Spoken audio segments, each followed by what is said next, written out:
देखिए, भारतीय दंड संहिता का सेकंड लास्ट जो है चैप्टर देखेंगे, अध्याय 22। अध्याय 22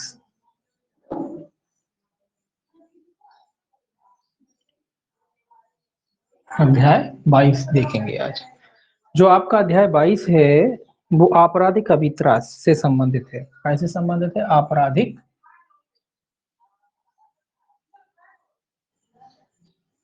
अभित्रास। आपराधिक अभित्रास का अर्थ होता है धमकी। ये क्या है? धमकी है। आपराधिक अभित्रास का अगर आप सीधे अर्थों में अर्थ करें तो ये एक तरीके से धमकी है। ठीक है, आपराधिक अभित्रास क्या है? धमकी है एक प्रकार से। ये जो चैप्टर है आपका 503 से 510 तक जाता है। सेक्शन जो है आपका 503 से लेके 510 तक जाता है। ठीक, कैसे संबंधित है? आपराधिक अभित्रास, अपमान और क्षोभ के विषय में। तो कुल मिला के ये जो अपराध दिए गए हैं धारा 22 में, ये मन को या मन की अपहानि कारित करने वाले अपराध। कैसे अपराध हैं? मन की अपहानि।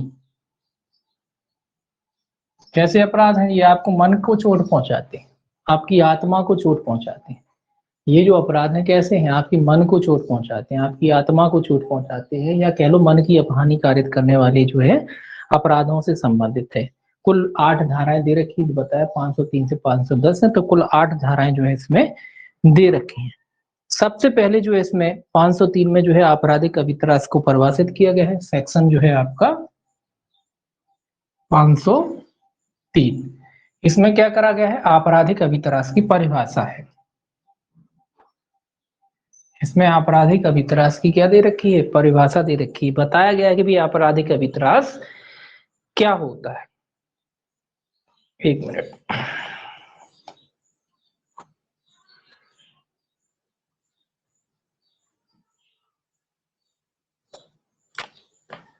ठीक है।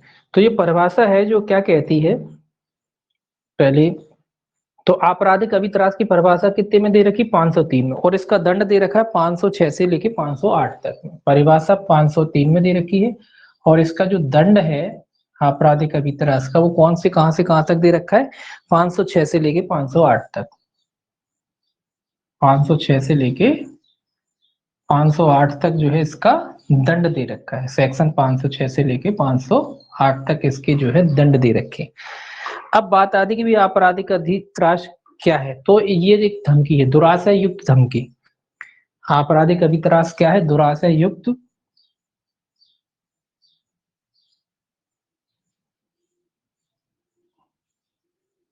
धमकी। ठीक है, गलत नियत से जो धमकी दी जाती है वो धमकी है। ये मन को प्रभावित करने वाले अपराधों की श्रेणी में आती है। ठीक, दुराशय युक्त धमकी, तो इसका मूल तत्व यही है, दुराशय युक्त धमकी इसका क्या है? मूल तत्व है ये। अगर आपसे पूछे कि आपराधिक अभित्रास का मूल तत्व क्या है? दुराशय युक्त धमकी जो है आपराधिक अभित्रास का क्या है? मूल जो है तत्व है। फैक्ट इसका जो है दुराशय युक्त धमकी, इसका मूल जो है फैक्ट है। अब बात आती है कि आपराधिक अभित्रास कैसे गठित कैसे होता है? आपराधिक अभित्रास गठित होने के लिए क्या आवश्यक है? कब माना जाएगा कि किसी व्यक्ति ने आपराधिक अभित्रास किया? तो पहला कहता है कोई धमकी, पहला लिख सकते हैं कोई धमकी। जब कोई धमकी दी जाती है किसी व्यक्ति को, और धमकी किस लिए दी जाती है? 2 वजह है उसकी। पहला है जिस व्यक्ति को दी गई है और उसके शरीर या संपत्ति या ख्याति या मन को क्षति कारित करने की हो। क्या कह रहा है? जिसको दी जाती है, जिस व्यक्ति को जो धमकी दी जा रही है उसके शरीर या फिर संपत्ति भी हो सकती है, संपत्ति, उसके शरीर को क्षति करने की धमकी देते हो आप, उसकी संपत्ति को क्षति देने की धमकी देते हो, ख्याति या मन, ख्याति या मन, ये सब फैक्ट आते हैं उसमें, उसके किसी व्यक्ति के शरीर, ख्याति, मन को क्षति करने की हो, मन को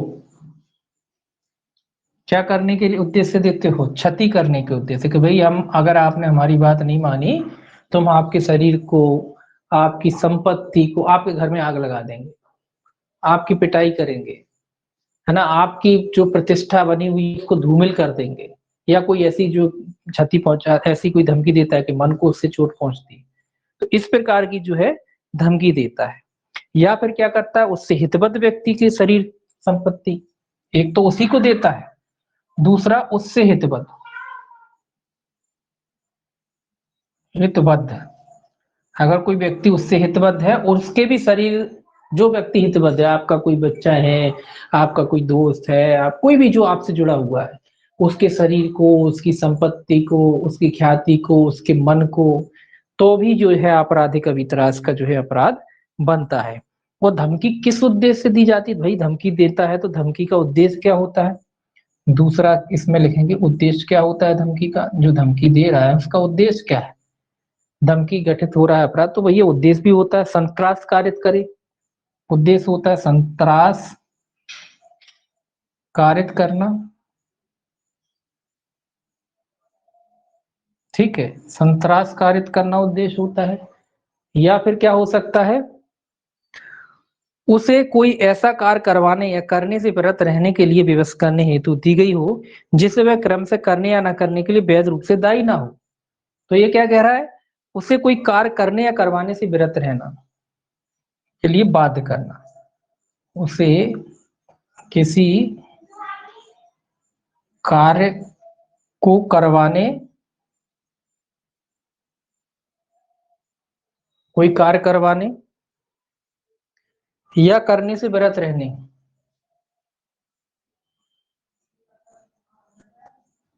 से विरत रहने के लिए क्या करना, मजबूर करना। मतलब इसका है कि भाई अगर आपको धमकी नहीं दी होती तो क्या आप वो काम करते, नहीं करते, या जो काम करना चाहिए था वो, या अलग रहो, दोनों बातें, या तो आप वो काम करो या ना करो, इसकी धमकी देता है वो। और अगर आपको वास्तविकता में धमकी नहीं दी होती तो क्या वो आप काम करते, नहीं करते, अगर आपको धमकी नहीं दी होती तो वो काम नहीं करते आप, लेकिन आप वो काम कर रहे हैं, इसीलिए कर रहे हैं क्योंकि आपको धमकी दी गई। तो संत्रास कारित करने के आशय से किया जाता है, भय संत्रास मतलब एक तरीके से भय कारित करने के लिए किया जाता है। दूसरा, किसी कार्य को करवाने के लिए, सिर्फ करने या करने से विरत रहने की जो है आपको, के लिए आपको क्या किया जाता है, मजबूर किया जाता है, और उस मजबूरी के अनुसरण में आप क्या करते हो, उस काम को करते हो, अन्यथा आप नहीं करते, ठीक है। तो इसमें एक बात, एक उदाहरण भी दे रखा है सिविलवाद के लिए, कि सिविलवाद चलाने से प्रतिवादित रहने के लिए खाको का उत्प्रेरित करने के प्रयोजन से खा के घर को जलाने की धमकी देता है, कहा है आपराधिक अवित्रास की है। क्या कह रहा है, सिविलवाद चलाने से प्रतिवादित रहे, वो ये कह रहा है कि आप सिविलवाद हमारे खिलाफ या किसी और के खिलाफ मत लाना, अगर तुमने उनके खिलाफ सिविल सूट दायर किया तो हम तुम्हारे घर में आग लगा देंगे। तो ये कौन, ये क्या है, ये आपराधिक अवित्रास है। वो कह रहा है कि अगर आपने सिविल सूट दाखिल किया किसी के खिलाफ, या हमारे ही खिलाफ, मान लो हमारा कोई दुश्मन है, हमें पता है कि जिस हमारा प्रॉपर्टी संबंधी कोई विवाद चल रहा है, हमने उसको धमकी दी कि अगर तुम हमारे खिलाफ कोर्ट में गए तो हम तुम्हारे जो घर है ना उसमें आग लगा देंगे, तो ये क्या है, ये आपराधिक अवित्रास, ठीक है। एक उदाहरण इसमें दे रखा है।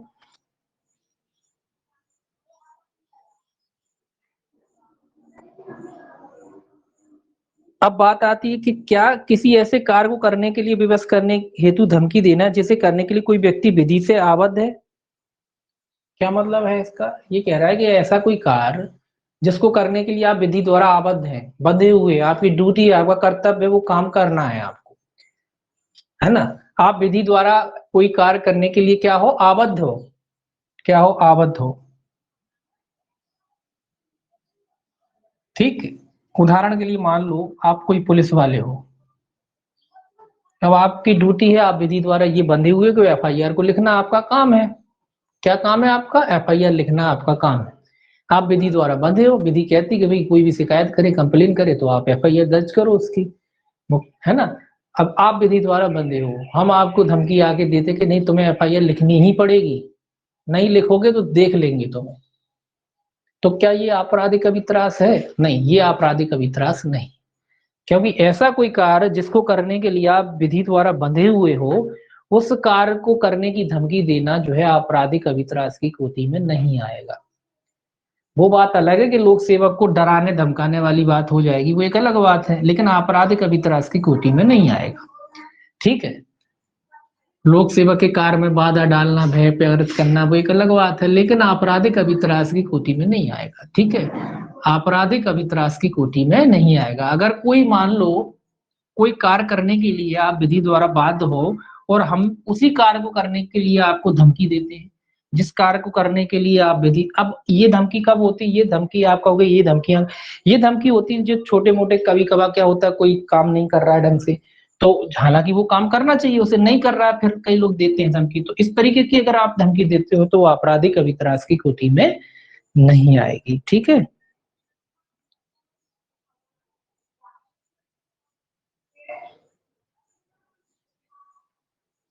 अब एक इसमें उदाहरण था कि एक ये जो उदाहरण दे रखा है कि जिस कार्य करने को, इसमें एक उदाहरण था कि एक आईसीआईसीआई बैंक था। आईसीआईसीआई बैंक जो था, उस आईसीआईसीआई बैंक में जो है कर्जदार था एक व्यक्ति, उसने कार लोन लिया होगा, उसका वो कर्जदार था, उसका धन शोध हो चुका था, मतलब पैसा देना से मतलब चुका दिया था, धन शोध हो गया था, चुका था। धन लौटाने के लिए कहा और यह भी कहा कि यदि ना लौटाया गया तो उसकी कार जब्त कर ली जाएगी। यहाँ कार जब्त करने की धमकी आपराधिक अभित्रास के गठन के लिए आवश्यक धमकी नहीं है, क्योंकि यह धमकी ऐसे कार्य को करने के लिए दी गई थी जिसे करने के लिए व्यक्ति विधितः आबद्ध है। सीधा सा ये कह रहा है कि बैंक ने आपको लोन दिया और आपका जो है धन जो है चुकाने की बारी आई, बैंक वाले आपको धमकी देते हैं कि भैया अगर आपने पैसा नहीं चुकाया तो हम आपकी कार है, घर है, जो भी आपने लोन लिया है वो हम जब्त कर लेंगे। तो इसको आपराधिक अभित्रास नहीं कह सकते आप, क्योंकि बैंक इस काम को करने के लिए विधि द्वारा क्या है, आबद्ध है। बैंक आपसे वसूली कर सकता है, अगर आप नहीं दोगे तो क्या आपकी गाड़ी जब्त नहीं करेगा? बिल्कुल करेगा। तो इसको आपराधिक अभित्रास नहीं कह सकते आप। ये उदाहरण से आप समझ सकते हैं कि अगर कई बार होता है कि बैंक में आपने लोन लिया, अब आप किस्तें नहीं पटा रहे हो, बैंक वाले आपको धमकी देते हैं, कार अधिकतर कारों पे लोग उठाते हैं, गाड़ियां उठाते हैं। अब गाड़ी आपने उठा ली, लोन पटा नहीं रहे, बैंक वालों ने कहा कि भैया किस्तें पटाइए या लोन पटाइए, पूरा हो गया समय, नहीं पटाओगे तो आपकी गाड़ी खींच ली जाएगी, उठा ली जाएगी। धमकी यही है ना ये, लेकिन ये धमकी आपराधिक अभित्रास की कोटि में नहीं आती, क्योंकि बैंक को राइट है, ये बैंक को ये राइट है कि अगर आप धन नहीं चुकाओगे तो वो आपकी गाड़ी उठा ले जाएगा। ठीक है, तो ये आपराधिक अभित्रास की कोटि में नहीं आता।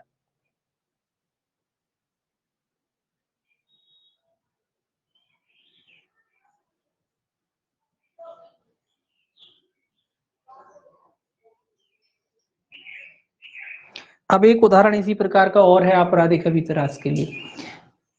ये तो हो गया कोई कार्य करने के लिए। अब क्या होता है कोई कार्य ना करने के लिए, अगर आप विधि द्वारा आबद्ध हैं, उदाहरण के लिए इसी प्रकार किसी व्यक्ति को किसी ऐसे कार्य को करने से प्रवृत्त रहने की धमकी देना जिसे वह करने का हकदार नहीं, मतलब आप हकदार नहीं हो उस चीज की, कोई ऐसा कार्य जो करने के आप हकदार नहीं हो उसकी हमने धमकी दी।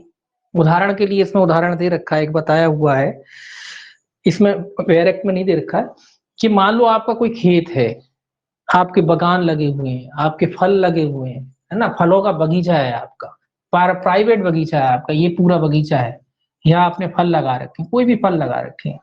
अब ये आपका निजी है, प्राइवेट है।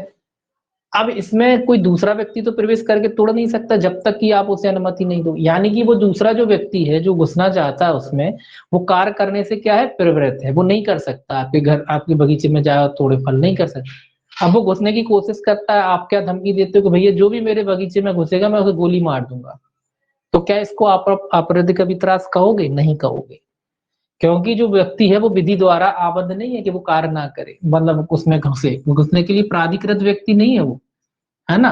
तो इस प्रकार की धमकी देना भी जो है आपराधिक अभित्रास की कोटि में नहीं आएगा।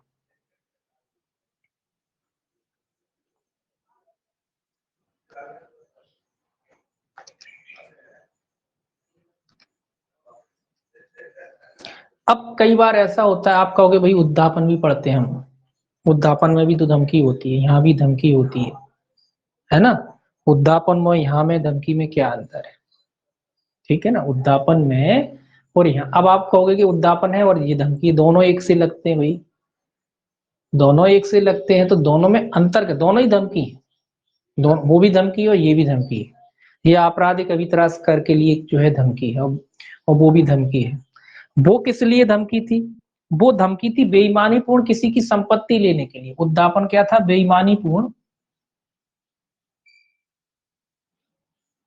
पूर्ण तरीके से, बेईमानी पूर्ण तरीके से किसी की संपत्ति प्राप्त करने के लिए आप उद्दापन कर रहे थे। अगर किसी व्यक्ति को आप संतृप्त करते हो या बेईमानी पूर्ण संपत्ति परिधान करने के लिए, बेईमानी पूर्ण तरीके से संपत्ति परिधान, आप अगर ये किसी को धमकी देते हो और कोई संपत्ति को बेईमानी पूर्ण रूप से परिधान करने के लिए अगर कहते हो, या किसी को विवश करते हो, परिधान करने के लिए विवश करते हो, क्या करते हो, विवश करते हो किसी को, आप धमकी दे रहे हो, और धमकी इसलिए दे रहे हो ताकि वो संपत्ति या मूल्यवान चीज जो भी है उसकी वो आपको परिदत्त कर दे। इस प्रकार से अगर आप उद्दापन करते हो, विवश करते हो, तो ऐसा जो आपराधिक अभित्रास जो होता है वो उद्दापन का अपराध घटित करता है। ऐसा आपराधिक अभित्रास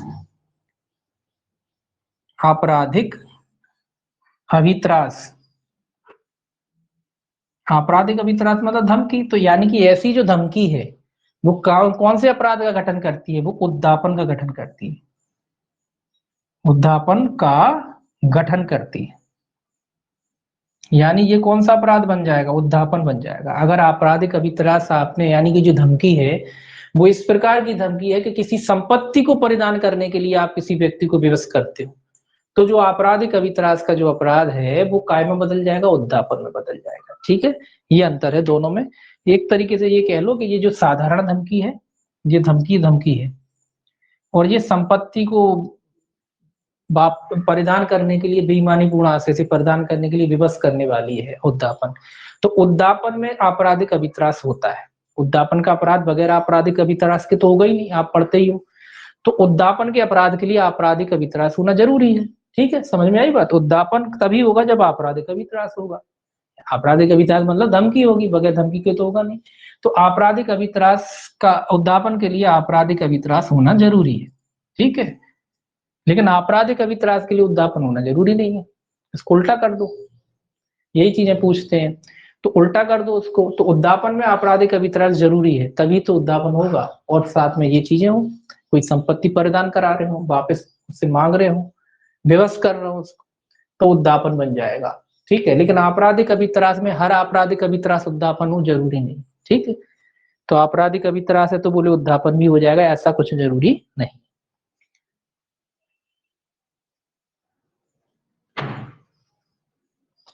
अब देखिए, इसके पहले तो ये दो धाराएं और देख लीजिए, 504 और आपकी 505, ये बीच में जो धारा है, उसके बाद जो इसकी पनिशमेंट है बीच में है, इनको बीच में ही पढ़ लेते हैं। वैसे तो इसका सीधा पनिशमेंट पढ़ना चाहिए इसके बाद, लेकिन अपन देखते हैं। 504 कहता है लोक शांति भंग कराने को प्रकोपित करने के आशय से अपमान। ये कह रहा है पब्लिक न्यूसेंस कुल मिला के फैलाने के लिए जो है आप उद्दापन करते हैं, उसके बारे में। पब्लिक न्यूसेंस करने के लिए जो है करते हैं, तो 504 में, सेक्शन 504 क्या कह रहा है, लोक शांति भंग कराने के आशय से, लोक शांति,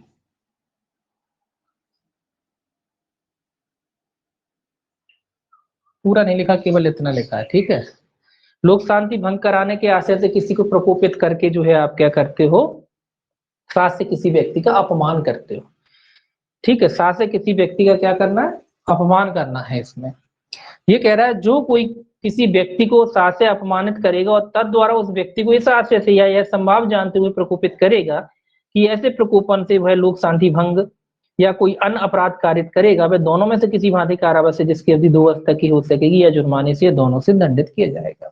2 वर्ष तक का कारावास है इसमें, या जुर्माना है, या दोनों। अब ये क्या कर रहा है, ये जानबूझ के कर रहा है। ये कह रहा है कि किसी व्यक्ति को मैं प्रकोपित करूंगा और वो प्रकोपित करने से क्या होगा, बढ़िया लड़ाई झगड़ा होगा और लोक शांति जो है उसमें बाधा आएगी या लोक शांति जो है भंग हो जाएगी। ऐसा वो जानबूझकर करता है, या कोई अपराध होगा, है ना। आप ये काम नेता करते हैं, ये वाले काम नेताओं के काम जानबूझ के करते हैं वो लोग, तो लोक शांति भंग हो, कोई ऐसी बात जबरदस्ती कहना। आप ऐसा देखिए, जो नेता होते हैं ना, वो कोई बात ऐसा नहीं है कि वो बात मुंह में निकल गई तो कह दी, मुंह में निकलती नहीं है, वो जानबूझ के कहते हैं वो लोग, है ना। हालांकि अपन लग सकता है कि जो मूर्खतापूर्ण बातें कर रहे हैं, वो मूर्खतापूर्ण बातें अपन को लग सकता है कि जो मूर्खता है, लेकिन उनके पीछे उनकी वही राजनीतिक साजिश तो रहती है। तो वो बातें जानबूझ के ही कहते हैं ताकि लोगों में दंगा हो, फसाद हो, माहौल खराब हो, और उसका वो फायदा उठाते हैं। ठीक है, तो वो तो राजनीति है। देखिए, राजनीति में शब्द ही राजनीति है, राज की नीति, इसीलिए वो इस तरीके के शब्दों का इस्तेमाल करते हैं। ठीक है, तो ये वही वाले अपराध समझ लो, ये नेताओं वाले अपराध है। इसको याद कैसे रखना, कि नेताओं वाले अपराध है लोगों की भावनाएं भड़काना, ऐसे लोगों को प्रकोपित करना कि उससे लोग न्यूसेंस हो जाए या अन्य कोई अपराध कारित हो। तो ऐसे अपराध जो है 504 में दिए गए हैं। सजा मात्र 2 वर्ष तक का कारावास है, या 2000 रुपए से 2 वर्ष तक का कारावास है, या जुर्माने से, या दोनों से ऐसे जो है 2 वर्ष तक का कारावास, या 2 वर्ष नहीं है, 2 वर्ष तक का कारावास है, या जुर्माना, या दोनों से दंडित किया जा सकता है। ठीक है, अब इसके बाद आता है सेक्शन 505, ये भी देख लीजिए। ये लोक दृष्टिकारक वक्तव्य है, लोक दृष्टिकारक वक्तव्य।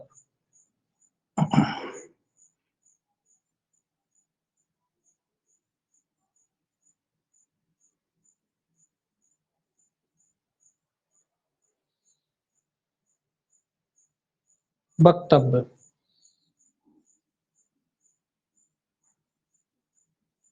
ठीक है। तो लोक दृष्टिकारक वक्तव्य मतलब वक्तव्य से ही समझ में आ रहा है, कुछ वैसी बातें हैं जिससे दृष्टि होगा, नुकसान होगा, क्षति होगा, वो वाले।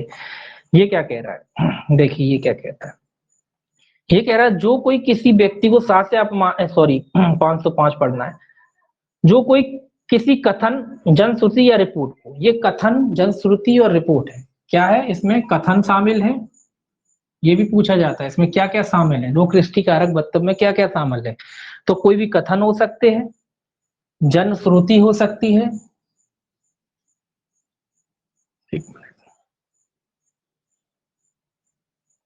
जनश्रुति,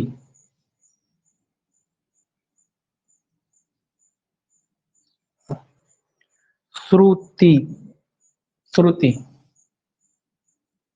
जनश्रुति हो सकती है, या क्या हो सकता है आपका, या कोई रिपोर्ट हो सकती है। ये याद रखना आपको, तीनों शब्द, तीन चीजें होती हैं। या तो कोई कथन हो सकते हैं, कथन मतलब किसी के भी बयान कथन है। जनश्रुति लोगों से बचपन से सुनते चले आ रहे हैं, उसमें कोई अपनी बात जोड़ दी फालतू की। या कोई रिपोर्ट है, उस पर विवाद करने खड़े, ये भी नेता ही करते हैं।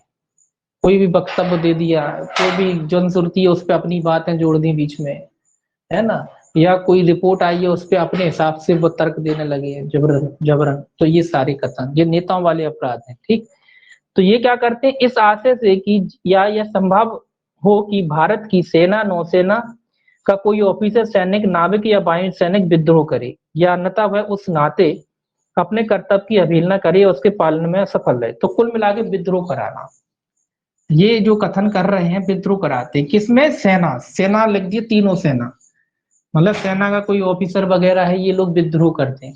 आप हर चीज को ऐसे बढ़ा चढ़ा के बता रहे हो, मतलब तथ्यों को तोड़ मरोड़ के पेश करना, ये है लोक दृष्टिकारक वक्तव्य का अर्थ है, तथ्यों को तोड़ मरोड़ करके प्रस्तुत करना।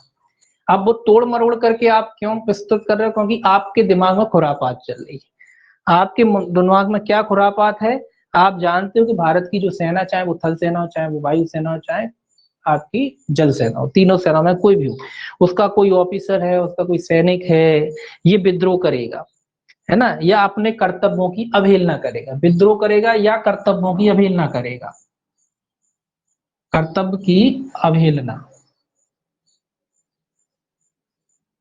आप इस तरीके से बातें कह रहे हो कि आप जानते हो जो सेना के अधिकारी कर्मचारी हैं, वो आपकी बातों में आकर के जो है अपनी ड्यूटी का पालन नहीं करेंगे या विद्रोह करेंगे। तो आपने तथ्यों को इस प्रकार से तोड़ मरोड़ करके पेश किया। ठीक, दूसरा क्या है, इस आशय से या यह संभव है कि लोक या लोक के किसी भाग को ऐसे भय या संत्रास कारित हो जिससे कोई राज्य के विरुद्ध या लोक प्रशांति के विरुद्ध अपराध करने के लिए उत्प्रेरित हो। तो ये क्या कह रहा है, दूसरा कह रहा है कि इस आशय से या यह कि संभव हो कि लोक या लोक के किसी भाग को भय या संत्रास कारित हो। सीधे दो इस एक ही है, भय या संत्रास। मतलब आपके जो वक्तव्य है वो इस प्रकार के हैं कि लोगों में, मतलब अपन लोगों में, जनता में एक भय का माहौल पैदा हो रहा है।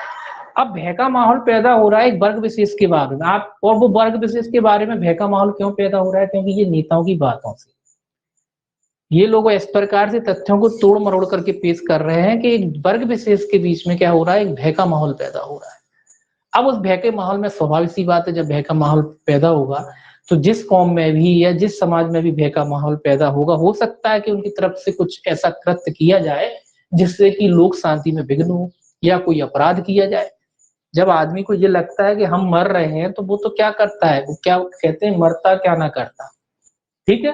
तो वो क्या करेगा, वो विद्रोह करेगा, उससे लोक शांति विघ्न होगी, या हो सकता है कि वो कोई अपराध कर दे।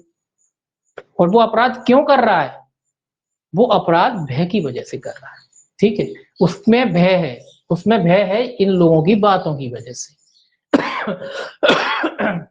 जो बातें चलती ना आजकल, आप देखो मीडिया पे सभी तथ्य तोड़ मरोड़ के पेश किए जाते हैं, तो मीडिया तो देखना ही नहीं चाहिए, न्यूज चैनल तो देखना अपना दिमाग खराब करने के समान है।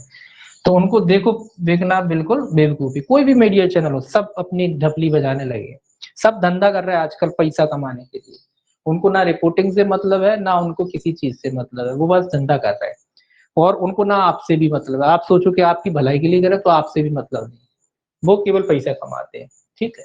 तो यही कह रहा है कि जो तथ्यों को तोड़ मरोड़ के पेश किया जाता है, और उन तथ्यों को तोड़ मरोड़ के से अगर किसी में भय पैदा होता है जनता में, समाज में, और वो उस अब वो जो है एक तरीके से मान लो कि अपराध का रूप धारण कर लेता है या लोक प्रशांति जिससे भंग होती है, तो इस प्रकार के अपराध इसमें आते हैं। तीसरा क्या कहता है, तीसरा कहता है इस आशय से कि या जिससे यह संभव हो कि उससे व्यक्तियों कोई वर्ग या समुदाय किसी दूसरे वर्ग या समुदाय के विरुद्ध अपराध करने के लिए मतलब एक वर्ग दूसरे वर्ग के खिलाफ, वर्ग में विद्रोह, ये लिख लीजिए। क्या मतलब है इसका, इसका मतलब यह कि एक वर्ग दूसरे वर्ग के, आप देख ही रहे हिंदू मुस्लिम हो रहा है आजकल देश में। अब हिंदू अपने आप को सोच रहे हैं मुसलमानों से खतरा, और मुसलमान सोच रहे हैं हमें हिंदुओं से खतरा, दोनों सोच रहे हैं एक दूसरे से खतरा। अब किसी को किसी से खतरा नहीं है, ना हिंदुओं को मुसलमानों से खतरा है, ना मुसलमानों को हिंदुओं से खतरा है। हाँ, नेता बता रहे हैं, ये हमारे जो नेता हैं वो जरूर बता रहे हैं, वो अपने कथन, जनश्रुति, रिपोर्टें, और ये अपने मन से बना लेते हैं, आंकड़े भी ले आते हैं अपने मन से बना के, वो आंकड़े भी पेश करते हैं। ये लोग ये अपने मन धड़ंत आंकड़े पेश करते हैं, और लोगों को लगता है कि नहीं बिल्कुल आंकड़े पेश कर रहा है, बिल्कुल सही आदमी, बिल्कुल सटीक आदमी है ये, देखिए क्या तथ्य दे रहा है, बड़ा मजा आता है सुनने में, है ना। तो वही चीज कह रहा है कि भाई जब इस तरीके का विद्रोह होता है, वर्ग विशेष के बीच में एक नफरत की भावना जो फैलती है, वो वाले अपराध, तो ये नेताओं वाले काम है, ये 504 और 505 वाले जो है नेतागिरी के काम, बस इतना याद रखना ये नेतागिरी के काम है, ठीक है। तो इस प्रकार से कोई रचेगा, प्रकाशित करेगा या परिचालित करेगा, वह कारावास से जो 3 वर्ष तक का हो सकेगा, या जुर्माने से या दोनों से दंडित किया जाएगा। इसमें 3 वर्ष तक का कारावास, 3 वर्ष तक का इसमें कारावास है अगर इस तरीके। हालांकि ये बात अलग है कि किसी को हो रहा है कि नहीं हो रही सजा, वो बात अलग है। इसमें जो है 3 वर्ष तक का कारावास है, या जुर्माने या दोनों से दंडित किया जाएगा, या जुर्माना या दोनों, ठीक है, ये याद रखें। तो इसमें क्वेश्चन ये बनता है कि लोक दृष्टि कारक वक्तव्य में आते हैं कथन, जनश्रुति और रिपोर्ट, इनको तोड़ मरोड़ के पेश करना, बस इतना याद रखना, इनको अपने हिसाब से पेश करना, तथ्यों को अपनी सुविधा से पेश करना। और क्यों पेश कर रहे हैं, ये 3 कारण हैं कि सेना विद्रोह कर दे, या अपने कर्तव्यों की अपेक्षा करे, या लोगों में भय का माहौल पैदा हो जाए और उस भय के माहौल में वो कोई अपराध करें, या लोक शांति में विघ्न हो, या एक वर्ग दूसरे वर्ग को नफरत की नजर से देखे और उससे भी अपराध हो, यही कारण इसमें है। ये वर्ग विशेष के बारे में नफरत फैलाने वाली बात है। तो ऐसे जो अपराध होते हैं वो लोक दृष्टि कारक वक्तव्य कहलाते हैं, ठीक है। अब दूसरा इसमें जो है, 1 मिनट, ये तो हो गया इसका फैक्ट। अब दूसरा इसमें जो क्लॉज देता है वो कहता है विभिन्न वर्गों में शत्रुता, घृणा या वैमनस्य पैदा या संप्रवित करने वाले कथन, ये अलग ही दे रखे इसमें।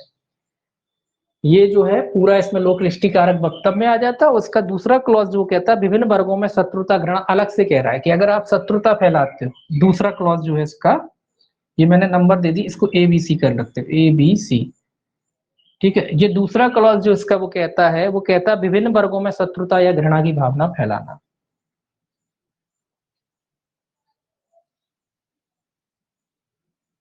ये धर्मों के आधार पर है, विभिन्न वर्गों में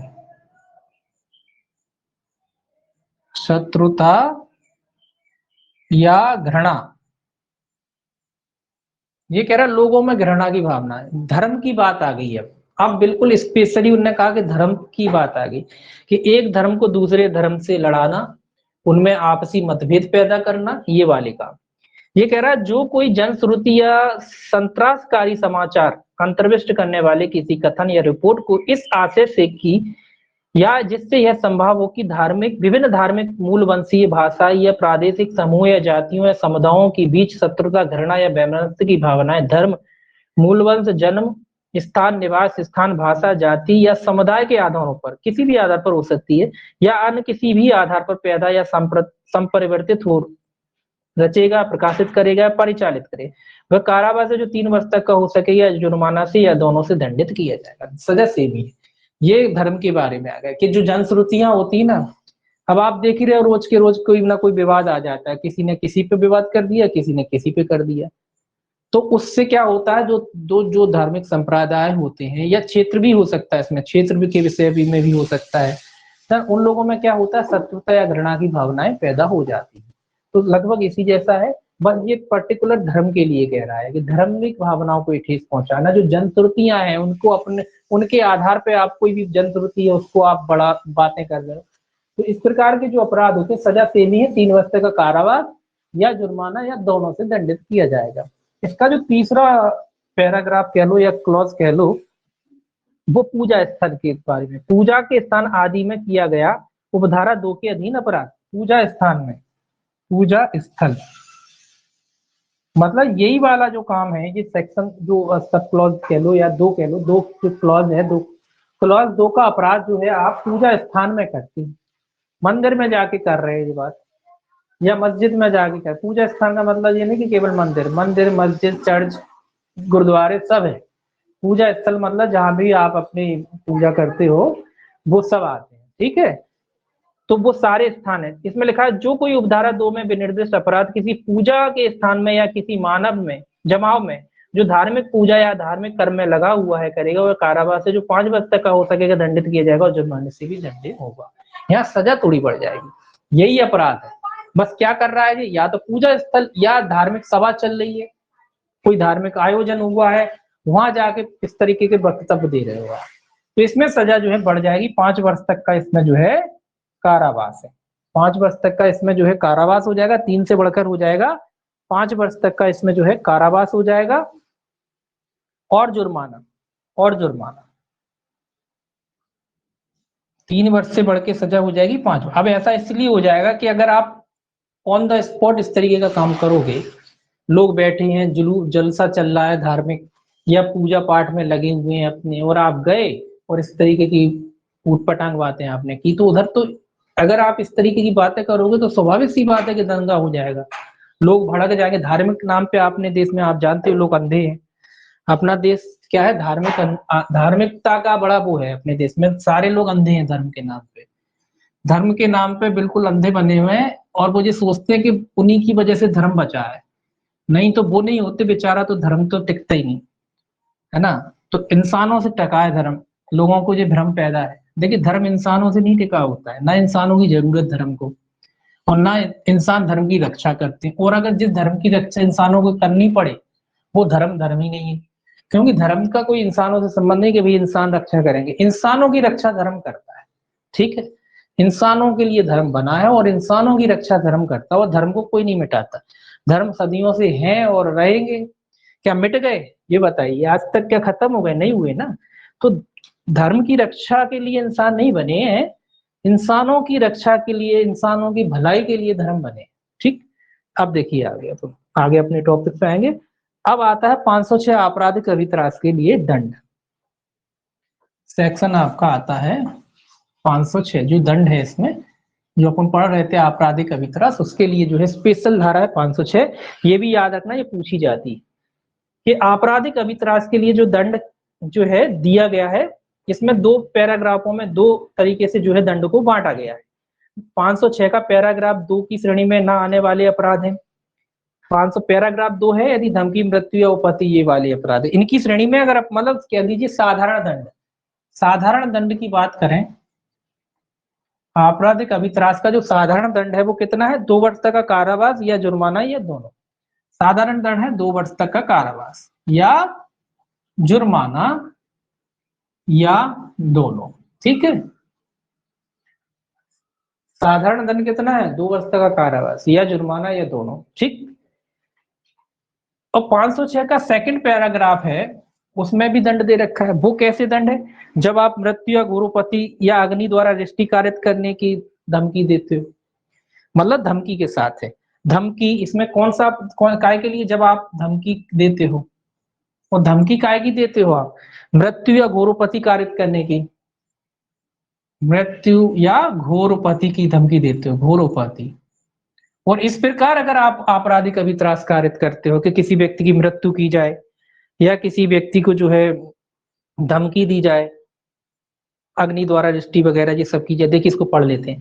तथा यदि धमकी मृत्यु या घोरोपति कारित करने की या अग्नि द्वारा किसी संपत्ति की नाश करने की या मृत्यु दंड से या आजीवन कारावास से या 7 वर्ष की अवधि तक के कारावास से दंडनीय अपराध कारित करने की या किसी स्त्री पर अस्तित्व का लांछन लगाने की हो, ये सारी बातें ध्यान रखना, बस ध्यान ही रखना है कि अगर कोई व्यक्ति कहता है कि आपकी मृत्यु कारित कर देगा, आपको घोरोपति कारित करेगा, आपका घर जला देगा, मतलब जलाने की धमकी हो गया, या ये कहता है कि आप पर जो ऐसा अपराध है जो 7 वर्ष तक की जिसमें सजा होती है वो लगवा देगा, या किसी स्त्री को धमकी देता है कि उसके सतीत्व को भंग करेगा, ये भी धमकी है।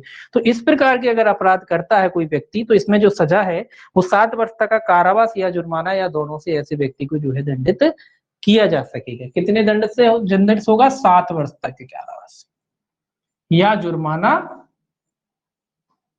या दोनों, ठीक। तो याद रखे, धमकी अगर कोई व्यक्ति देता है तो 7 वर्ष तक का कारावास या जुर्माना या दोनों से दंडित किया जाएगा व्यक्ति को, ठीक। ये याद रखेंगे। इसमें 2 प्रकार की जो है आपकी सजा दे रखी है 506 में। नॉर्मल सजा 2 वर्ष तक का कारावास या जुर्माना, मतलब इसमें नहीं आते तो नॉर्मल है, तो फिर 2 वर्ष तक का है। और अगर आप इस प्रकार की धमकी देते हो तो फिर जो है 7 वर्ष तक का हो जाएगा, ठीक है। या में ही है। अब देखिए इसके विशिष्ट दंड दे रखे हैं 500 जो है 7 में, कुछ विशिष्ट दंड भी है 507 में। ये कह रहा है 507 अनाम संसूचना द्वारा आपराधिक अभित्रास। अनाम संसूचना,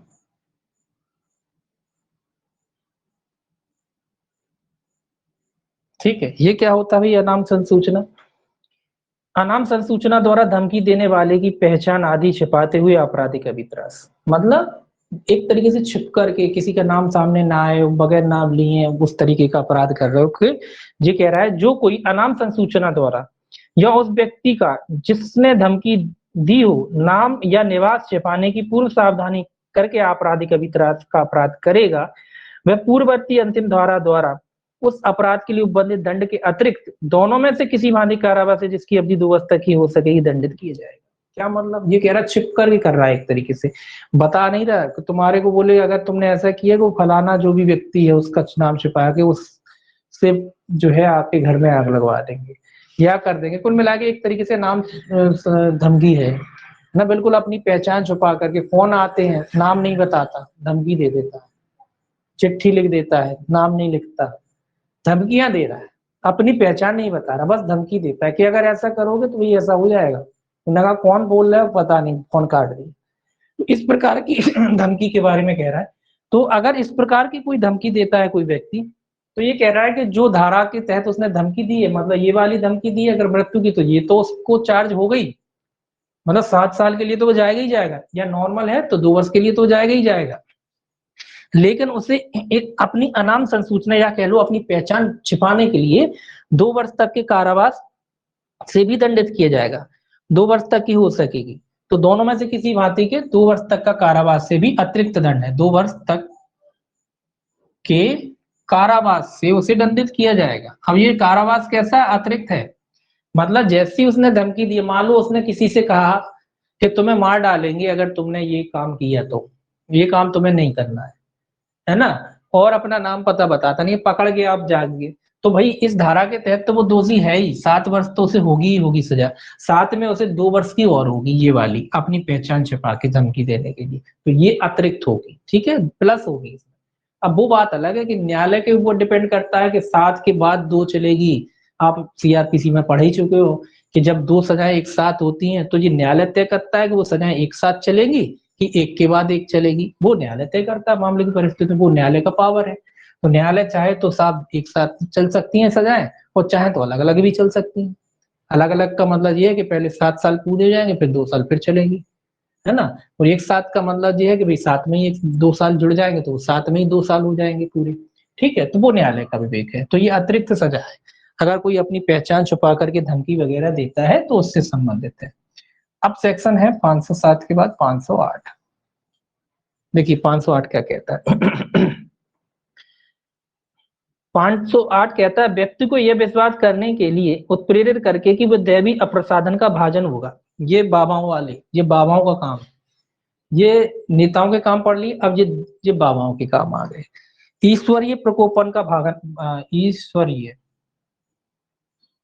ये भी इंपॉर्टेंट अच्छी धारा है, ईश्वरीय, ईश्वरीय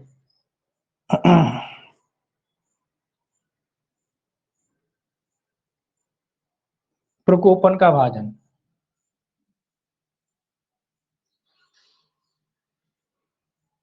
ये याद रखना, ये बाबाओं के काम है। डराते ना आपके घर आकर, बेटा पैसा दे दे, नहीं तो बोले ये ऐसा कर दूंगा तुझे, अगर ये नहीं करेगा तो ये कर दूंगा तुझे। और लोग जो धार्मिक होते हैं वो ये चीज मानते हैं भाई, उनको तो बिल्कुल डर लगता है कि भाई बाबा क्या करेगा, भाई प्रकोप दे देगा, ये कर देगा वो कर देगा, तो डर होता है, भयभीत होता है। अब भयभीत होता है आदमी, जब भयभीत आदमी है तो उससे कुछ भी कराया जा सकता है। भयभीत आदमी से कुछ भी कराया जा सकता है, चाहे वो किसी भी तरीके से भयभीत हो। तो जो डरा हुआ इंसान है उसको सब दबा सकते हैं, इसीलिए डरना नहीं चाहिए, कभी किसी भी चीज से नहीं डरना चाहिए, तो डरना वरना नहीं है। तो ये वो कह रही धारा कि अगर कोई व्यक्ति किसी व्यक्ति को धार्मिक प्रकोपन या ईश्वरीय प्रकोपन का भाजन बनाने का भय दिखा करके कोई कार्य कराता है तो उसको धारा 508 के अधीन दोषी माना जाएगा, ठीक है। ये क्या कहती है देखी जा रहा है, जो कोई किसी व्यक्ति को यह विश्वास करने के लिए उत्प्रेरित करके या उत्प्रेरित करने का प्रयत्न करके कि वह उस बात को ना करेगा जिसे उससे कराना अपराधी का उद्देश्य हो, या यदि वह उस बात को करेगा जिससे लोप कराना अपराधी का उद्देश्य हो, तो वह या कोई व्यक्ति जिससे वह हितबद्ध है अपराधी के किसी कार्य से देवी अप्रसादन का भाजन हो जाएगा या बना दिया जाएगा। स्वेच्छा उस व्यक्ति से ऐसी बात कराएगा, करवाने का प्रयत्न करेगा जिसे करने के लिए वह वैध रूप से आवेदन, सेम बातें तो फैक्ट सब वही है कि आपको बस भय दिखा रहा है, भगवान का, ईश्वर का भय दिखा रहा है कि अगर आपने जो काम करना चाहिए नहीं करोगे, मतलब दोनों बातें आ जाएगी कि आप करते हैं या नहीं करते। अगर आपको धमकी दी होती तो आप ना करते, या धमकी दी है इसके इसीलिए आप कर रहे हो, नहीं तो नहीं करते आप। तो ऐसा कोई व्यक्ति अगर आपको धमकी देता है तो वो धारा जो है 508 के अधीन दोषी होता है। इसमें सजा मात्र 1 साल की है, 1 वर्ष तक का कारावास या जुर्माना, 1 वर्ष तक का कारावास या, अब इसमें सजा कम इसीलिए भाई आपका खुद का भी तो विवेक हो, आप इतने ना समझो कि दूसरे ने डराया और धमके, तो 1 वर्ष तक का कारावास है। इसमें उदाहरण भी दे रखा है, इसमें जो है उदाहरण भी दे रखा है एक, कहा यह विश्वास कराने के आशय से या के द्वार पर धरना देता है कि इस प्रकार धरना देने से वह का को देवी या प्रसादन का भाजन बना दे। का ने धारा में परिभाषित अपराध किया, वो धरना दे रहा है कि भैया तुम्हारे घर के सामने धरना दूंगा तो ईश्वर तुमसे रुष्ट हो जाएगा, फिर तुम्हारे की बर्बादी कोई नहीं रोक सकता। तो इस प्रकार से अगर वो धमकी देता है और कोई काम करा लेता है उससे, तो वो धारा 508 के अधीन दोषी होगा। ऐसे ही दूसरा उदाहरण भी ये बच्चे का वध से संबंधित है। ये का या को धमकी देता है कि यदि आ अमुक कार्य नहीं करेगा तो का अपने बच्चे में से किसी एक को वध करके उस मार डालेगा। जिससे ऐसे बद के वो ये क्या कह रहा है, ये और भी बड़े वाले बाबा है, ये कह रहे हैं कि अगर तुमने कोई काम नहीं किया तो हम पे एक बच्चों को मार डालेंगे, उसकी बलि दे देंगे देवताओं को मार के, और फिर जब उनकी बलि लग जाएगी तो आपको फिर कोई नहीं बचा पाएगा। तो इस प्रकार की धमकी दे रहा है। तो इस प्रकार की धमकी देता है तो 1 वर्ष तक का कारावास। जो धमकी के लिए वो बात अलग है, वो बात करेगा उसकी सजा से अलग होगी। या उसने अभी करी नहीं है ना वध, करता तो बात अलग है। अभी वो केवल धमकी दे रहा है कि ऐसा नहीं करोगे तो हम चढ़ा दें, हमारे 2 बच्चे एक की बलि चढ़ाएंगे और फिर तुम्हारे ऊपर ईश्वर का कोप बरसेगा। तो इस प्रकार का अगर कोई कृत्य करता है तो जो है आपका 508 के अधीन दोषी होता है। सेक्शन इंपॉर्टेंट है, ये पूछा जाता है, ठीक है, ये भी पूछा जाता है। आराम से सुनिए, सारे सेक्शन इंपॉर्टेंट है इसके, ठीक है, सारे सेक्शन इंपॉर्टेंट है, आपको सेक्शन याद रखने हैं। अब देखिए 509 आ जाता है आपका, स्त्री की लज्जा भंग करने से संबंधित। तो यही लिख लीजिए, सेक्शन जो है आपका 509, ये लज्जा भंग के नाम से आता है, लज्जा भंग, ये भी पूछा जाता है सेक्शन कि लज्जा भंग से संबंधित धारा कौन सी है। धारा 509 जो है आपकी लज्जा भंग से संबंधित है, ठीक है, इंपॉर्टेंट सेक्शन है, याद रखना, पूछी जाती है। ये कहता है शब्द, अंग, विक्षेप या कार्य जो किसी स्त्री की लज्जा का अनादर करने के लिए आसित है, तो ये लज्जा भंग है, स्त्रियों से संबंधित अपराध है, स्त्रियों के विरुद्ध अपराध है, स्त्रियों के विरुद्ध अपराध है और उनकी लज्जा का अनादर करने से संबंधित है, ठीक है। ये किसी भी प्रकार से हो सकता है, कोई भी शब्द कह रहे हो आप, कोई ध्वनि कर रहे हो, कोई भी अंग विक्षेप कर रहे हो, या कोई वस्तु दिखा रहे हो जिससे स्त्री की जो एकांतता होता है उसका अतिक्रमण होता है, या उसका एकांतता का अतिक्रमण होता है, तो माना जाता है कि ऐसा व्यक्ति उस स्त्री की जो है लज्जा भंग करता है। और ऐसा अपराध के लिए ऐसे व्यक्ति को जो 3 वर्ष तक के कारावास से दंडित किया जाएगा और जुर्माने से भी दोषी होगा। इसमें दंड है 3 वर्ष तक का कारावास और जुर्माना। इसमें सजा कितनी है, 3 वर्ष तक का कारावास है और जुर्माना। और कैसे हो सकता है, कई तरीके हैं, शब्द बोल रहे हो, है ना, कोई शब्द कहते हो, कोई उच्चारण करते हो, कोई चीज दिखाते हो, कोई अंग विक्षेप करते हो, उससे उसकी निजता या प्राइवेसी का अतिक्रमण होता है, तो वो लज्जा भंग का अपराध कहलाता है, ठीक है। इलेक्ट्रॉनिक माध्यम से भी कर सकते हो।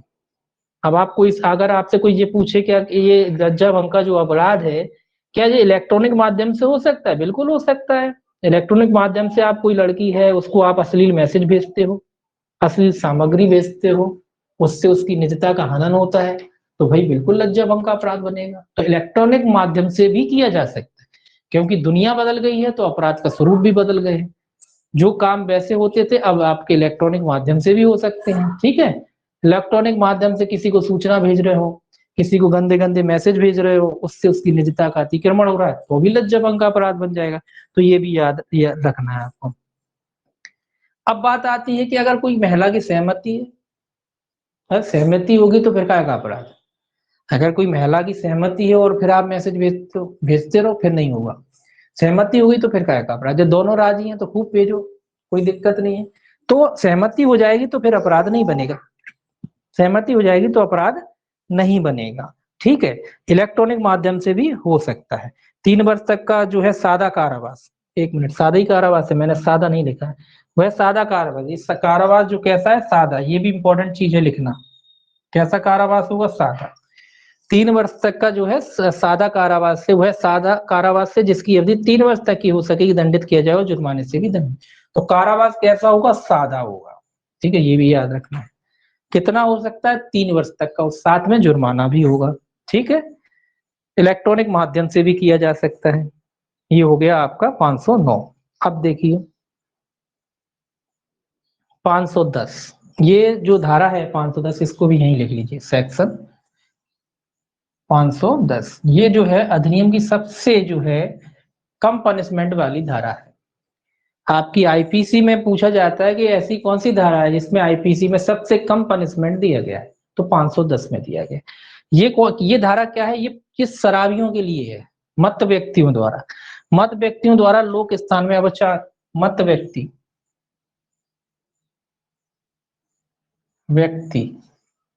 इसमें शराबियों के लिए सजा है, जो शराब पी ली ना, ओवर हो गए, अब उनका खुद पे कंट्रोल ही नहीं है, लोग स्थान पे गए, अपचार कर रहे हैं, गाली गलौज कर रहे हैं, तो ऐसे शराबियों के लिए धारा है। इसमें कुछ बड़ा कोई पनिशमेंट नहीं है। इसमें पुलिस देखा कि शराबी आया, लोगों को माहौल खराब कर रहा है, तो पुलिस वाले उठा के उनको हवालात में डाल देंगे, और भैया 10 रुपए का जुर्माना लगा के छोड़ देंगे। ठीक है, तो ये वो धारा सबसे छोटी है। इसमें लिखा जो कोई मत्ता की हालत में किसी लोक स्थान में या किसी ऐसे स्थान में जिसमें उसका प्रवेश करना अतिचार हो जाएगा और वहां इस प्रकार का आचरण करेगा जिससे किसी व्यक्ति को क्षोभ हो, वह सादा कारावास है जिसकी अवधि 24 घंटे तक की हो सकेगी या जुर्माने से जो 10 रुपए तक का हो सकेगा दंडित किया जाएगा। तो इसमें सादा कारावास है और कारावास कितना, 24 घंटे, 24 घंटे तक का सादा कारावास दिया जा सकता है, या जो है इसमें लिखा है या जुर्माने से जो 10 रुपए तक का हो सकेगा, या जुर्माना। जुर्माना कितना हो सकता है, 10 रुपए, या दोनों से दंडित किया जा सकता है। कैसे व्यक्ति को, ये शराबी है, या तो लोक स्थान पे पहुंच गया उपद्रव कर रहा है, या किसी के प्राइवेट घर में घुस गया जबरन, तो अतिचार करके घुस गया, वहां गाली गलौज कर रहा है, लोगों को क्षोभ हो रहा है कि भैया जी क्या अश्लील बातें कर रहा है। अब तो ऐसे जो शराबी हैं उनको पकड़ के जो है 24 घंटे के लिए जेल में डाल देंगे, और 24 घंटे मतलब एक दिन बाद छूट जाएगा, और 10 रुपए या फिर 10 रुपए का जुर्माना, या फिर दोनों से दंडित किया जा सकता है। अब वो बात अलग है भाई, पुलिस वाले 1000 ले लेते, पुलिस वालों को तो भाई पहिया कमाई चाहिए, अपन तो एक्ट की बात कर रहे हैं ना। भारत की पुलिस अगर ढंगी हो जाए तो फिर क्या बात है, कोई बात ही नहीं है फिर तो, है ना। भारत की पुलिस जो है बिल्कुल वाहियात पुलिस है। पूरे दुनिया में सबसे घटिया पुलिस अगर किसी देश की है तो वो है इंडिया। ठीक है, इससे घटिया पुलिस आपको पूरे वर्ल्ड में कहीं नहीं मिलेगी, है ना। क्योंकि पुलिस वाले भारत के बिल्कुल, एक तो बिल्कुल वाहियात टाइप के होते हैं, और दूसरा आप देख लो उनका पहनावा बनावा कछु तो है नहीं, वैसे ही वो उल्टे सीधे पहुंच जाते हैं, कोई नियम कायदे है नहीं। जबकि विदेशों में देखिए आप, पुलिस बाकायदा काम करती, किसी से हाथ नहीं लगा सकते, बाकायदा एक आपकी पूछताछ के लिए अलग से रूम बने रहते हैं कांच के, उसमें पुलिस वाले पूछते हैं, बस पूछताछी की, सब किया, है ना। उसके बाद उनमें एक तरीके होते हैं, आप नियम का उल्लंघन भी कर रहे हैं, आपके पीछे जाएंगे, आपको गिरफ्तार करेंगे तरीके से।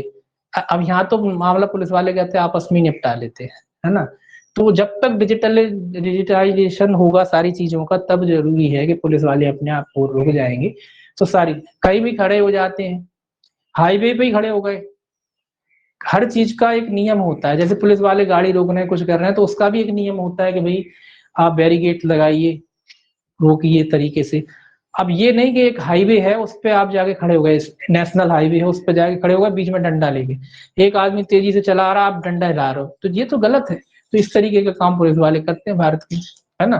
तो भारत की पुलिस से घटिया पुलिस कहीं नहीं है। ठीक, अब देखिए लास्ट चैप्टर इसका जो है, अध्याय 23। अध्याय 23 जो है इसका लास्ट चैप्टर है, ये प्रयत्नों के विषय में है। प्रयत्न,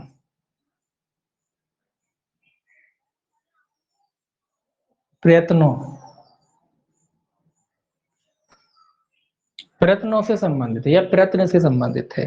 ठीक है, अपराध करने के लिए प्रयत्नों के विषय में एक ही धारा है। ये भी पूछा जाता है कि कौन सा इस चैप्टर में, कितनी एक ही धारा है, सेक्शन 511 लास्ट धारा है ये। ये क्या कहती है, ये कहती है आजीवन कारावास या अन्य कारावास से दंडनीय अपराधों को करने के प्रयत्न के लिए दंड। कौन कौन से अपराध, ये कह रहा है आजीवन कारावास, ये इंपॉर्टेंट शब्द है, आजीवन कारावास,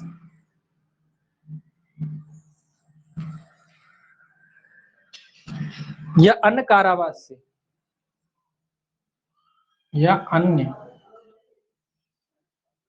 कारावास से दंडनीय अपराधों के प्रयत्न के लिए दंड। दंडनीय अपराध, अपराधों को करने के लिए प्रयत्न।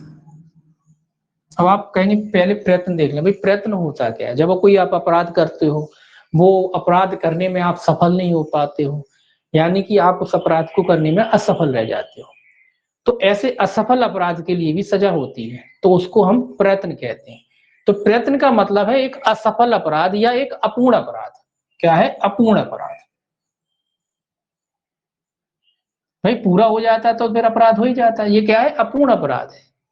पूरा नहीं हो पाया, आप करना चाहते थे कर नहीं पाए, आप किसी को मारना चाहते थे मार नहीं पाए, तो ये प्रयत्न की श्रेणी में आएगा। ठीक है, तो एक तरीके से कह लेंगे कि ये प्रयत्न जो होते हैं वो अपूर्ण अपराध होते हैं। अब ये आप कहोगे कि जो धारा 511 अलग से क्यों दे दी है?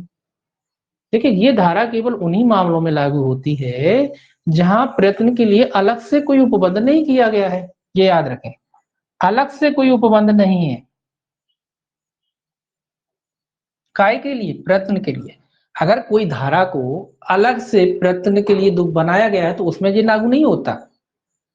अगर किसी अपराध के मामले में कोई अपराध ऐसा है, उसके प्रयत्न को ऑलरेडी पहले अधिनियम में अगर दंडनीय बनाया है तो ये धारा उस पर लागू नहीं होती।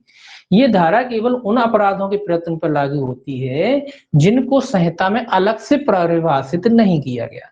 यानी कि कह सकते हैं कि अपरिभाषित जितने भी प्रयत्न है वो इसमें आ जाते हैं। ठीक है, क्या कह सकते हैं कि अपरिभाषित जो प्रयत्न है जिनको परिभाषित नहीं किया या जिनके लिए कोई अलग से सेक्शन नहीं दिए गए। अगर कोई अपराध है उसके लिए अलग से पर्टिकुलर सेक्शन दे रखा अपराध और उसका प्रयत्न दे रखा, तो फिर ये धारा लागू नहीं होती, 511 नहीं लगती। 511 केवल उन्हीं अपराधों में लगती है जिनके लिए अलग से प्रयत्न का कोई उपबंध नहीं किया गया है। और अपराध भी कैसे होने चाहिए ये पूछा जाता है, आजीवन कारावास या अन्य कारावास से दंडनीय अपराध हो सकते हैं। तो कह सकते हैं कि आजीवन कारावास और कारावास से दंडनीय अपराधों में लागू होती है ना। ये क्वेश्चन आता है इसमें, ये जो धारा 511 है किन अपराधों में लागू होती है? जिनमें आजीवन कारावास तक की सजा हो सकती है या फिर अन्य कारावास तक की सजा हो सकती है। तो काय पे लागू नहीं होती? मृत्यु दंड के प्रयत्न पे लागू नहीं होती। ये भी क्वेश्चन आता है इसमें। आप कहोगे भाई वो तो सबको पता है, उसके लिए तो अलग से दे रखा है इसीलिए तो लागू नहीं होती। तो ये क्वेश्चन यही पूछा जाता है कि ये धारा किस पे, कौन से अपराधों पर लागू नहीं होती? मृत्यु दंड से के प्रयत्न पर लागू नहीं होती। ये याद रखना पूछा जाता है, मृत्यु दंड के प्रयत्न पर लागू नहीं होती। मतलब ऐसा अपराध जिनमें मृत्यु दंड की सजा होती है, उन अपराधों के मामले में ये जो है धारा 511 लागू नहीं होती। ये याद रखना कि ऐसे अपराध जिनमें मृत्यु दंड की सजा होती है और अगर वो अपराध अपूर्ण रह जाता तो धारा 511 उन मामलों में लागू नहीं होती, केवल आजीवन कारावास और कारावास से दंडनीय मामलों में लागू होती है। ठीक है, तो ये प्रयत्न है, अधूरे अपराध है। अब ये कह रहा है कि भाई प्रयत्न के लिए जो है इसमें कितनी सजा, ज्यादा इसको खींचना नहीं है, ज्यादा कोई खास भी नहीं है, इतना ही पर्याप्त है इसमें। ये देखिए, ये कह रहा है जो कोई इस संहिता द्वारा आजीवन कारावास या कारावास से दंडनीय अपराध करने का या ऐसे अपराध कारित करने का प्रयत्न करेगा और ऐसे प्रयत्न में अपराध की करने की दशा में कोई कार्य करेगा जहाँ की ऐसे प्रयत्न के दंड के लिए कोई अभिव्यक्त उपबंध इस संहिता द्वारा नहीं, मैंने कहा ना कोई अलग से कोई प्रोविजन नहीं है, तभी ये धारा लागू होगी, नहीं किया गया है, वहां उस अपराध के लिए उपबंधित किसी भांति के कारावास से या उस अवधि के लिए जो यथा स्थिति आजीवन कारावास के आधे तक की हो सकेगी या उस अपराध के लिए उपबंधित दीर्घतम अवधि के आधे तक की हो सकेगी या ऐसे जुर्माने से जो उस अपराध के लिए उपबंधित है या दोनों से दंडित होगा। ये क्या कह रहा है भाई, सजा कितनी होगी इसमें? सजा के बारे में ये कह रहा है कि उस अपराध के, जो अपराध में सजा दे रखी है उसके आधा, आधा ही याद रखिए बस, आधा। आजीवन कारावास है तो उसका आधा, या अन्य कोई जो अपराध किया उसकी दीर्घतम अवधि का आधा, उतने से उस व्यक्ति को क्या किया जाएगा, दंडित किया जा सकता है। तो आधे अवधि के, मतलब जितनी मूल सजा है उसका आधा से दंडित किया जाएगा। अब आप कहोगे आजीवन कारावास का आधा क्या होगा, तो वो तो पहले ही पढ़ चुके अपन 57 में, 57 में पढ़ चुके ना कि आजीवन कारावास का आधा क्या होता है।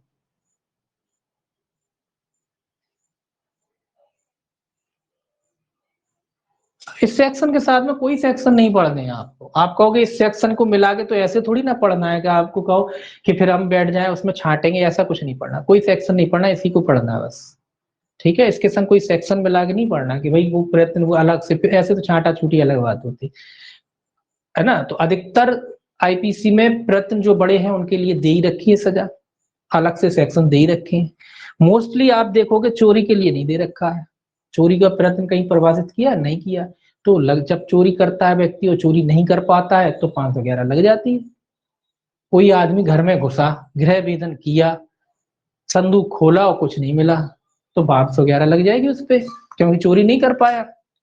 गृह भेदन किया था चोरी करने के लिए, एक संदूक खोला कुछ नहीं मिला, नहीं कर पाया, तो फिर 511 लग जाएगी। उदाहरण भी चोरी का ही दे रखा है उसमें आपको, कि अगर एक व्यक्ति चोरी करने का प्रयत्न से घुरता है घर में, इसमें लिखा है का एक संदूक तोड़कर खोलता है, और उसमें से कुछ आभूषण चुराने का प्रयत्न करता है। संदूक इस प्रकार खोलने के पश्चात उसे ज्ञात होता है कि इसमें कोई आभूषण नहीं है। उसने चोरी करने की दशा में कार्य किया और इसलिए इस धारा के अधीन दोषी। ये क्या कह रहा है कि चोरी का प्रयत्न किया, भाई संदूक खोलता है, ये बहुत अच्छा उदाहरण दे रखा, पूछा जाता है।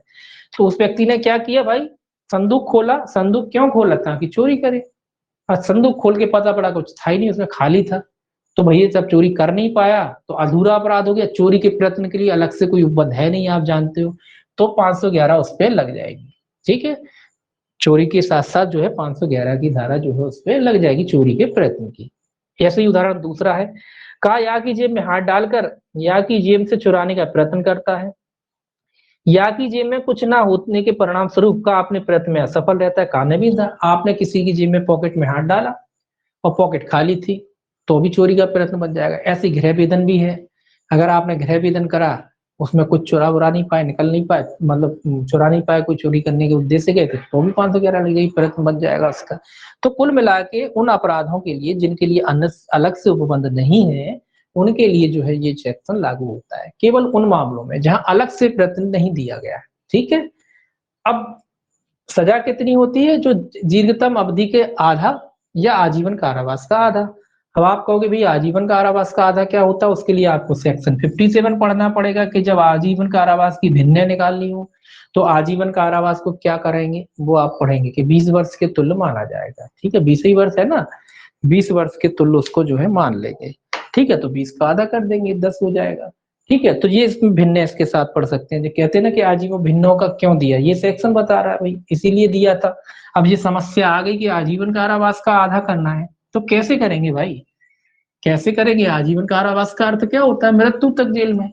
अब मृत्यु तक जेल में कोई व्यक्ति रहेगा तो फिर उसका आधा कैसे करेंगे? तो उसके लिए फिर 57 सेक्शन आपको पढ़ना पड़ेगा। 57 सेक्शन कहता है कि आजीवन कारावास को जब भिन्न करना हो, भिन्न का मतलब ही होता है आधा करना, एक चौथाई करना, आधा करना है, एक चौथाई करना, मतलब बांटना है। तो जब ऐसे आपको बांटना है तो फिर स्वाभाविक सी बात है, फिर वो सेक्शन जो है आपका 57 लागू हो जाएगा, उसके हिसाब से उसको बांट दिया जाएगा।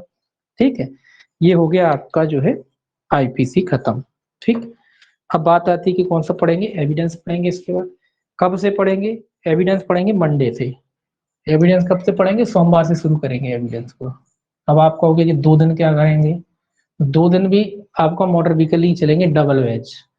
मोटर व्हीकल के ही एक्ट में चलेंगे, ये वाले बैच में नहीं चलेगा। मोटर व्हीकल में चलेगा आपका, 7 बजे भी चलेगा और 8 बजे भी चलेगा। ठीक है, तो 2 बैच आपके चलेंगे मोटर व्हीकल के।